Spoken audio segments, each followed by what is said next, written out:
Topic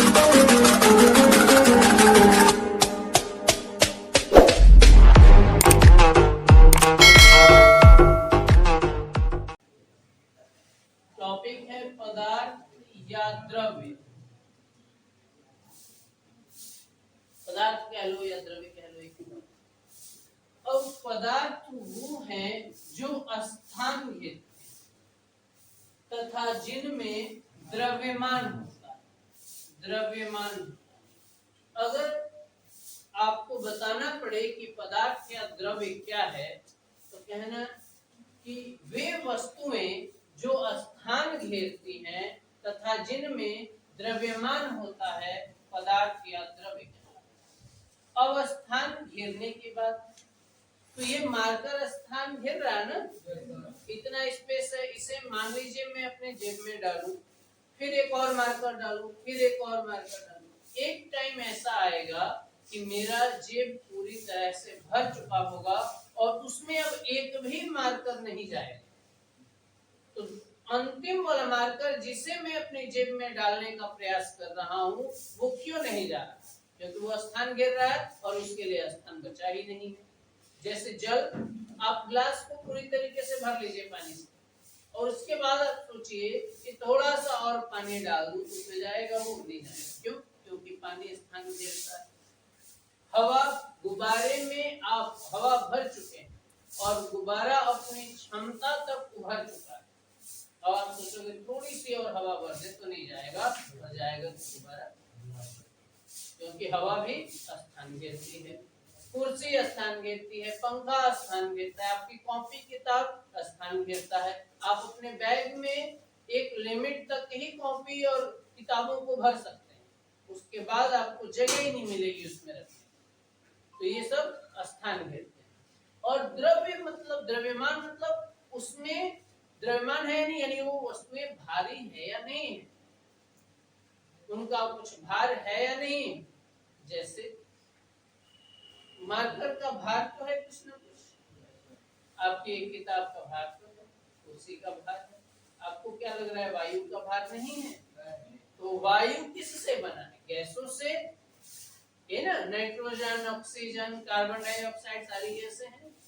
और आप लोगों ने टेबल लर्न किया होगा तो hydrogen, helium, lithium, beryllium, boron, carbon, nitrogen, oxygen, fluorine, neon ऐसे करके आता है, सबका भार होता है।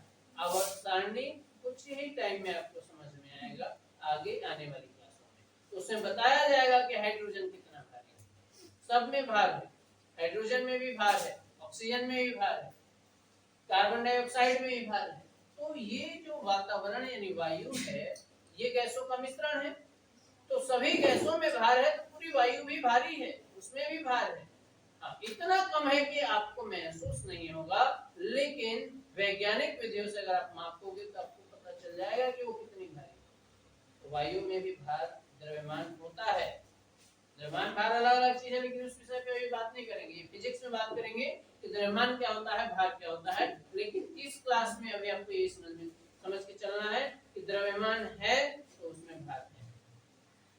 तो जो वस्तुएं स्थान घेरती हैं तथा जिनमें द्रव्यमान होता है, पदार्थ या द्रव्य। अब एक विशेषता और है इन सब की। विशेषता ये है कि सभी पदार्थों या द्रव्यों को आप अपने ज्ञानेंद्रियों से अनुभव कर सकते हो। जैसे ज्ञानेंद्रियों से अनुभव करने का मतलब ये है कि आप इस मार्कर को छू के, अगर नहीं भी देखो तो इसे हाथ से छू के महसूस कर सकते हो कि ये कितना कठोर है या नर्म है या जल की तरह है, इसका आकार कितना है, इसकी मोटाई कितनी है, ये सब आप पता कर सकते हो। अब किसी ऑब्जेक्ट को देख के भी आप अंदाजा लगा सकते हो उसका रंग कैसा है, वो कितना बड़ा है, तो हम आंखों से देखकर या हाथों से छूकर पता कर सकते हैं। अब बताओ आप लोग, क्या आप लोगों ने वायु को कभी देखा है? हवा को नहीं देखा। क्या हाथ से ऐसे हवा में पकड़ सकता हूँ? नहीं पकड़ सकता। तो बताओ मुझे उसे कैसे महसूस? त्वचाओं से। जब हवा बहेगी, हवा चलेगी तो आपके त्वचा पर लगेगी और आप कहते हैं ना गर्मी के दिनों में गर्म हवाएं बह रही है, सर्दी के दिनों में ठंडी हवाएं बह रही है, तो आप उसे अपने त्वचाओं से अनुभव कर सकते हो या देख भी सकते हो कि वो पौधा, वो पेड़ की पत्तियां हिल रही हैं, तो उससे भी आपको अंदाजा लग जाएगा कि हाँ ये द्रव्य है, क्योंकि वहां पर आप महसूस कर पा रहे हो कि गर्म हवाएं हैं या ठंडी हवाएं हैं, या पेड़ के पत्ते तेज हिल रहे हैं या धीरे हिल रहे हैं या नहीं, है ना। तो वायु का भी अनुभव किया जाता है। आप इधर इधर मुझे देखो और बोर्ड को देखो, मोबाइल को नहीं देखना, आप कैमरे को नजर लगाए। वो रिकॉर्ड में दूसरे पर्पज से कर रहा हूँ, जो बच्चे नहीं पहुंच पा रहे हैं यहाँ क्लास में ना, उन लोगों के लिए उनको भी कुछ इसमें से नॉलेज मिलता है। तो उधर ध्यान नहीं देना है, आपको इधर ध्यान देना। मैं बता रहा हूँ, बोर्ड पर ध्यान दो, मुझ पर ध्यान दो, मोबाइल वगैरह को आप लोग इग्नोर करने की आदत डालिए, कैमरे पर भी ध्यान नहीं देना। अगला हमारा टॉपिक जो था वो था पदार्थ का वर्गीकरण। पदार्थ का वर्गीकरण,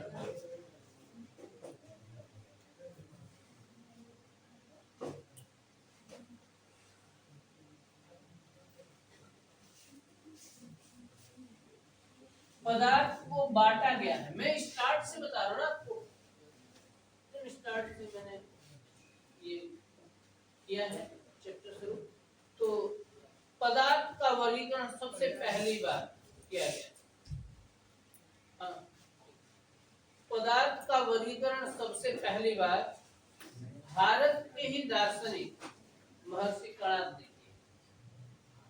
उनके नाम के रिस्पेक्ट में आज भी हम छोटी छोटी वस्तुओं को कण कहते हैं, है ना, क्योंकि उनका पूरा नाम कणाद था। तो छोटी छोटी वस्तुओं को अभी भी हम लोग कण कहते हैं, बहुत छोटे, जिसको और ज्यादा तोड़ पाना हमारे सामान्य विधि द्वारा मुश्किल होता है, उसे कण कहते हैं। सबसे पहले महर्षि कणाद ने वर्गीकृत किया। उन्होंने कहा कि ब्रह्मांड की हर वस्तु, चाहे सजीव हो या निर्जीव, जीवित हो या नहीं, 5 चीजों से मिलकर बनी।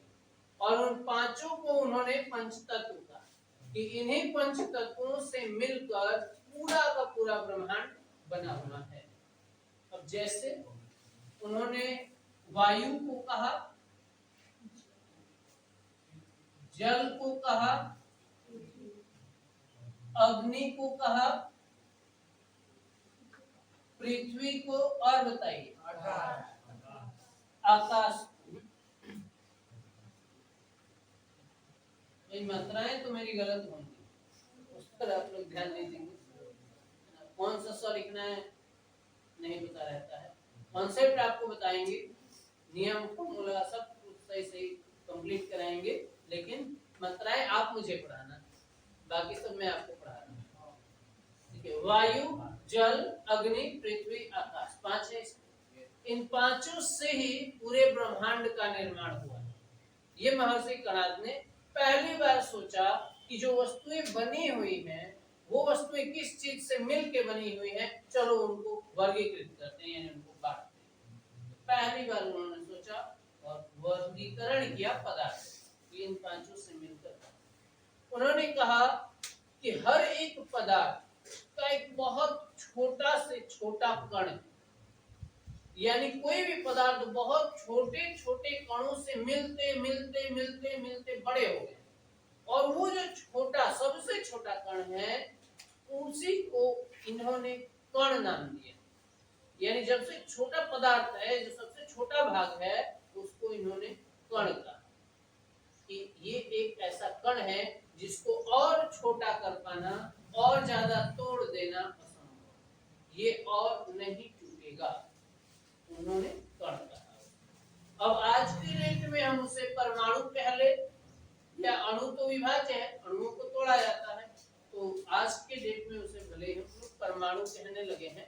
तो धीरे धीरे करके मैं केमिस्ट्री को वहां तक लेके चलूंगा, आधुनिक युग तक, यानी आज के जो सबसे पहले घटना हुआ उसके बारे में हम लोग बात कर रहे हैं।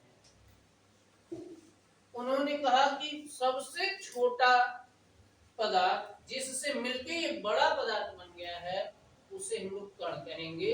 और दूसरी बात उन्होंने बताया कि इस कण को और छोटा कर पाना या कण इतने छोटे हैं कि इसके आकार वगैरह को मापने की कल्पना ही नहीं की जा सकती। भले ही आज आप उसके आकार को और नाभिक के आकार को ही माप सकते हैं, लेकिन बहुत पहले की बात है, उस समय उतने साधन भी नहीं थे प्रयोग करने के लिए। उन्होंने अपनी कल्पनाओं के आधार पर, अपने ज्ञान के आधार पर ये सब बातें बताई हैं, तो हमें ये सब चीजें ध्यान रखनी है। उन्होंने कहा था कि इसके आकार के बारे में हम कल्पना भी नहीं कर सकते, ये कितना छोटा है। अब नेक्स्ट टॉपिक हम लोग ले लेते हैं पदार्थ की संरचना। आज की रेट में लिख चुके हैं आप लोग, उसमें 2-3 है ना। बताइए मुझे पदार्थ किनसे मिलकर बना है? कणों से। तो उन कणों का व्यवहार कैसा, यानी उन कणों का अभिलक्षण कैसा है, इसको 3 पॉइंट में आप लिखे हुए हैं, समझ लीजिए। यानी कणों के अभिलक्षण, कणों के अभिलक्षण, इनकी प्रॉपर्टी क्या है, विशेषताएं क्या है। देखिए, 2 कणों के बीच रिक्त स्थान, कोई भी पदार्थ है उनमें जो कण हैं, तो 2 कणों के बीच खाली जगह होता है। ये कैसे पता चलेगा? तो याद रखिए पहले कि कणों के मध्य रिक्त स्थान होता है, रिक्त स्थान होता है। अब ये कैसे पता चलेगा आपको कि रिक्त स्थान है, इसको समझिए। जैसे यहां पर हम लोग एक बर्तन में पानी ले लेते हैं 50 मिलीलीटर ml, 50 ml पानी है, और ये जो बर्तन है ये पूरा का पूरा 100 ml का है, 100 ml का है। और ऊपर हम लोगों ने भर दिया एल्कोहल 50 ml, 50 ml हमने एल्कोहल भर दिया और 50 ml इसमें पानी था। थोड़ी देर बाद पानी और एल्कोहल आपस में मिल जाएंगे, और ये जो पात्र बिल्कुल ऊपर तक भरा हुआ है, एकदम यहाँ तक है ना, वो अब ऊपर से थोड़ा सा हो जाएगा खाली। तो आपको पता चल जाएगा कि आखिर 50 ml 100 ml होता ही है, फिर भी ये कमी आई। जैसे ये पूरा बर्तन जो है, पूरा पात्र 50 + 50 कितना हो गया, 100 ml, और अब ये बीच में इतना खाली हो गया,